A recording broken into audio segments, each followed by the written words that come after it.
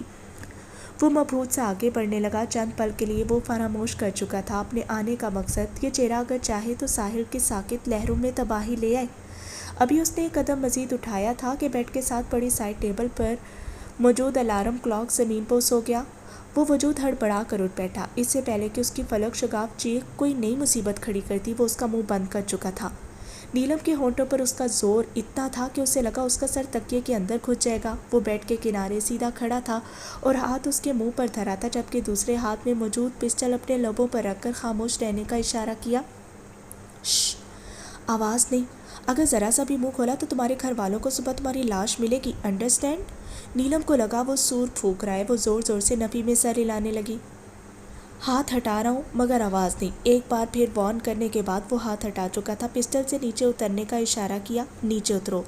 مدھم آواز میں بھی غراہٹ نمایاں تھی. وہ کپ کپاتی ہوئی نیچے اتر کی. نائٹ ڈریس میں ملبوس وہ لاپرواہ سے حلیے میں بھی ٹھٹک جانے پر مجبور کر رہی تھی مگر مقابل کمزور نہیں تھا. اس کا بس چلتا تو اس کی جان لے کر ان 10 افراد کو واپس لے آتا. بازو سے دبوچ کر اسے بیڈ کے کنارے پر نیچے پٹکا اور خود بھی گھٹنوں کے بل اس کے مقابل بیٹھ گیا. وہ کاغذ کہاں ہے؟ ہو نہ ہو وہ تمہارے پاس ہی ہے. اس کے سرد لہجے میں کیے گئے سوال پر چھن سے اس کے ذہن کے پردے پر وہ واپسی کا منظر لہرایا. آپ ہی سمیٹ لیں گی نا؟ تھوڑی دیر ریسٹ کرنے دیں، تھک گئے ہیں. سائیکا نے اسے ڈریس، سینڈل اور بریسلٹ اٹھانے کا کہا جو سب پہن کر وہ میوزیم گئی تھی. واپس آتی تھکن سے رہ گئی. گڑیا، سینڈل صاف کر کے ریک پہ رکھو، ڈریس بھی ہینگ کرو، اٹھو جلدی. اس کے بار بار کہنے پر وہ منہ بناتی سیل فون پٹکتی اٹھی. سینڈل صاف کرتے اس نے بلاک ہل کے نیچے دیکھا. ببل کے ساتھ کوئی کاغذ چپکا تھا. اوہ، یہ تو وہی کاغذ ہے. اس نے کاغذ کا وہ طے شدہ ٹکڑا چنگم سے الگ کیا اور کھولا. وہ بالکل خالی تھا. یہ تو خالی ہے. عجیب آدمی تھا. اس کے لیے پاگل بحث کر رہا تھا. اس نے کاغذ روم کی ڈسٹ بن میں ڈال دیا جس میں صرف ردی ہی تھی. بہت سارے کاغذات میں وہ پرچی بھی گم ہوگی. کاغذ؟ وہ تو ہم نے پھینک دیا. اس نے گھبراتے ہوئے خوفزدہ انداز میں کہا. پھینک دیا؟ میں پورے 2 روز سے پاگلوں کی طرح اسے تلاش کر رہا ہوں اور تم کہہ رہی ہو کہ پھینک دیا. وہ بھڑک اٹھا تھا. وہ بالکل خالی تھا. ہم اچار ڈالتے اس کا. اسے غصہ آ گیا اس بن بلائی مصیبت پر. خالی نہیں تھا وہ. اس میں جانیں محفوظ تھی ہزار لوگوں کی. وہ غرایا. ہمیں کیا؟ اس کے بحث کرنے پر وہ آپے سے باہر ہو گیا.